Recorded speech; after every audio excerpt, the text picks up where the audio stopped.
పని చేసుకున్నటువంటి ఒక చిన్న బ్యాక్వర్డ్ క్లాస్ కుటుంబం, అత్యంత బ్యాక్వర్డ్ క్లాస్ కుటుంబం, చిన్న వైద్యానికి ఆయనకి 4 లక్షల రూపాయలు వైద్యం అయిందట. ఇంక ఇప్పటికీ అతనికి సమస్య పరిష్కారం అవ్వలేదు. ఇప్పుడు వైద్యం చేయించాలంటే బెదిరిపోతున్నారు.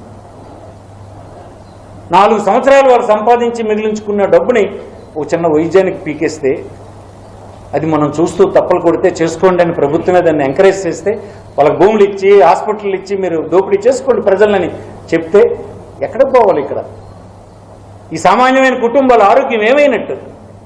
వాళ్ళ గతి లేదా ఈ రాష్ట్రంలో? ఈ విధానాలు ఇంత ప్రమాదం ఉన్నాయని మనం చేస్తున్నాను. నేను ఒక మంచి డాక్టర్ని మీరు తయారు చేయకపోతే తరువాత అతని నుంచి మంచి వైద్యం ఎలా ఎక్స్పెక్ట్ చేస్తాం? విలువలతో కూడిన వైద్యం మనం ఎలా ఎక్స్పెక్ట్ చేస్తాం? ఇది ప్రభుత్వాలకి, ఇది ఇతర విషయాలు లాంటిది కాదు. ఇది భారమైన ప్రభుత్వం భరించాల్సిన అవసరం ఉంది. కొన్ని విషయాలు ప్రభుత్వం భరించాలి. ఎడ్యుకేషన్, మెడికల్ ఎడ్యుకేషన్ అంటే 2 వైద్యం కలిసి ఉన్నాయి. తర్వాత మా ప్రభుత్వం, మా పార్టీ ప్రభుత్వాలు ఉన్నప్పుడు కానీ లేనప్పుడు కానీ మేము నమ్మింది ఒకటి సిద్ధాంతం.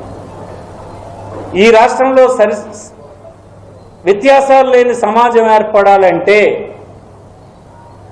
ఈ రాష్ట్రంలో ఉండేటువంటి కుటుంబాల మధ్యన ఆర్థిక అసమానతలు తగ్గాలంటే, అందరూ గౌరవంగా జీవన ప్రమాణాలు పెరగాలంటే విద్య ఒక్కటే మార్గం అని మాకు రాజశేఖర రెడ్డి గారు, మా నాయకుడైనటువంటి రాజశేఖర రెడ్డి గారు నమ్మి అమలు చేసి ఆ ఆచరణని మళ్ళీ మా పార్టీకి అందించినారు.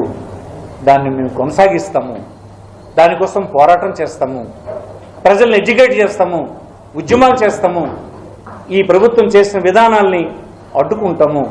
అవసరమైతే ప్రజలందరి చేత ఈ నిర్ణయాన్ని మీరు మార్చుకోవాలనే దిశ వైపు తీసుకెళ్తాము.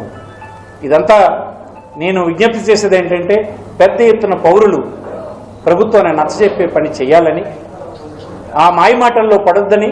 మనం ప్రైవేట్ హాస్పిటల్ చూసాం, ప్రైవేట్ వైద్యం చూసాం, ప్రతి కుటుంబం ఎలా మోసపోతుందో చూస్తున్నాం. ప్రతిరోజు చూస్తున్నాను. మన బంధువులు, స్నేహితులు, మన పక్కింటి వాళ్ళు, ఎదురింటి వాళ్ళు, మన ఊరు వాళ్ళు ఎలా మోసపోయినారో, హాస్పిటల్కి వెళ్ళి మన సిస్టంలో ఎలా దోపిడీ జరిగిపోతుందో మనం చూస్తున్నాం. దీన్ని అరికట్టే ప్రయత్నమే 17 హాస్పిటల్ ప్రభుత్వ ఆజమాయిషీలో బోధనాసుపత్రులు, కాలేజీలు కట్టి అనేక రకాల ఫెసిలిటీస్ తీసుకొచ్చినటువంటి విధానాన్ని తిరగదోడడానికి మనం అంగీకరించకూడదని ఈ సందర్భంగా మనోచిస్తున్నాం. ఇది అనుభవజ్ఞుడైనటువంటి చంద్రబాబు నాయుడు గారు ఇది విరమించుకోవాలని మనోచిస్తున్నాం. మీరు చాలా విషయాల్లోన ప్రజల్లో వ్యతిరేకత ఉందంటే మార్చుతున్నారు. ఇది వ్యతిరేకత ఉంది, కానీ ప్రజల్లో బలిచ్చే కార్యక్రమం చేయొద్దని మనోచిస్తున్నాం. ఇది పర్మనెంట్గా మీరు ఒక వ్యవస్థ ఇచ్చేస్తే పర్మనెంట్గా దోచుకునే పని చేస్తారు. అందుకోసం దీన్ని మేము ఎంత మాత్రం మా పార్టీ తరఫున మేము అంగీకరించాం. దీన్ని వ్యతిరేకిస్తాం, యాజిటేట్ చేస్తాం.